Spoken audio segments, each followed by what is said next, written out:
আজকে বাংলাদেশের সবচেয়ে বড় সমস্যাগুলোর একটা হলো দুর্নীতি। প্রতিটা পদে পদে পদে পদে চেয়ারে চেয়ারে, চেয়ার তো দূরের কথা, চেয়ারের পায়া, চেয়ারের খুঁটি, চেয়ারের আপনার কাপড় চোপড়, চেয়ারের পেরাক যা আছে চিপা চাপা সবগুলা ঘুষ খায়।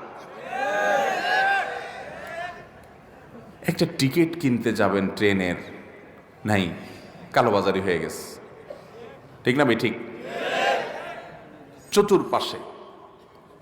অথচ আমরা আবার বলি এদেশে বেশিরভাগ সংখ্যাগরিষ্ঠ মুসলমানদের দেশ।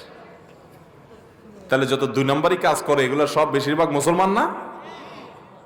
কারণ বেশিরভাগ মানুষই তো মুসলমান, নামে মুসলমান। এর নামে মুসলমানের জন্য আল্লাহ জান্নাত তৈরি। অতএব হারাম ছাড়বো তো ইনশাআল্লাহ। যারা সুদের কারবার করেন এলাকার, আল্লাহর জন্য এটাকে তালাক দিবেন, ছেড়ে দিবেন, ঠিক আছে তো ইনশাআল্লাহ। এবং হালালে চলে আসবেন। কার জন্য করবেন? যাদের জন্য